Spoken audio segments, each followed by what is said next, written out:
এই মোবাইলটা কেন ধরতেছেন? আপনার ওনার ইয়ার আগে তো চলে যাবে, দেখেন আমার কেন আগে যায়। তো আজকে সকালবেলা মনে হয় আমি 10টার দিকে ঘুম থেকে উঠছি, 12টা 12:30টার দিকে বাজারে চা খাই। তো আসি ওই আনিস ভাইয়ের ওষুধের দোকানে। আনিস ভাই, আমি, সামিউল চাচা, চৌধুরী একসঙ্গে ওই চা খাইলাম, খাইয়া ওই গল্প করতেছি। তো হঠাৎ আমার পায়খানার চাপ দিলাম, আমি গ্রাউন্ড ব্যাংকে গিয়ে পায়খানা করে বের হয়ে আসলাম। আসি দেখি গেটের সামনে আমাদের এই মাহবুব মেম্বার, কালাম মেম্বার, তারপরে ওই যে রেজাউল মেম্বার, আরও কয়েকজন। তো ওখানে মানে ওই দিক থেকে আর এই দিক থেকে পাল্টাপাল্টি মোটরসাইকেল দিকে আসতেছে কয়েকটা। তো ওখানে দাঁড় হলো, দাঁড় হয়ে বলতেছে যে জবাই করছে। তা আমি পট করে শুনলাম জবাই আবার করছে, মানে তখন আগে গেলাম, যা বললাম ভাই কী হয়েছে? তাহলে তোমার মোগল স্যারের বউ জবাই করছে। কে? তাহলে পল্টু। আমার পল্টু জবাই করছে মানে মানে ওইটাই ওরা বলতেছে।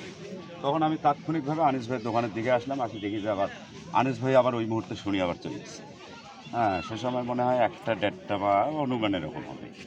তারপর তো আসি দেখি এখানে লোকজনের অনেক ভিড়। তারপর দেখলাম এই তো যা পর্যন্ত শুনতেছি এই। তবে রাহাত নেশাক্ত ছিল এবং ওর মা পুলিশকে অনেকবার ইনফর্ম করছে। বর্তমান যে শাহরিয়ার আছে এসআই, ওনাকেও ইনফর্ম করছিল। তারপরে সাবেক যে ইয়া ছিলেন, এই সাব ইন্সপেক্টর যে কিবরিয়া ভাই ছিলেন, উনি একবার তুলিয়েও নিয়ে গেছিলেন। ওনাকে ভালো করার জন্য ওনার মা অনেক চেষ্টা করছিল, তবে সে নেশাক্ত। আচ্ছা, এই যে খুনটা হইলো আপনার এলাকায়, এটা কি আপনি কি হিসাবে দেখছেন? একজন এলাকাবাসী হিসেবে? এলাকাবাসী হিসাবে আমি যেটা দেখতেছি, সে আমার মামাতো ভাই, ঠিক আছে, আপন মামাতো ভাই না। ওর দাদা আর আমার নানি হচ্ছে আপন ভাই বোন।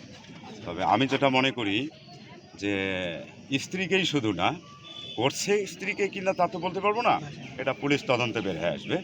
তবে খুন যেভাবেই হোক, খুনের তো আলামত পাওয়া যাচ্ছে। তো খুনের বিচার সর্বোচ্চ হওয়া চাই বলে আমি মনে করি। এটা আমি মনে করি যে সর্বোচ্চ বিচার হোক, যাতে এখান থেকে বিচারটা হলে অত্র অঞ্চলে মানে মানুষ একটু মানে জানাজানি হবে, দেখবে এবং আইনের প্রতি শ্রদ্ধাশীল হবে। এটাই আমি মনে করি। আমি নাজমুল হোসেন প্রামাণিক, এই ওয়ার্ডের আওয়ামী লীগের সেক্রেটারি আমি।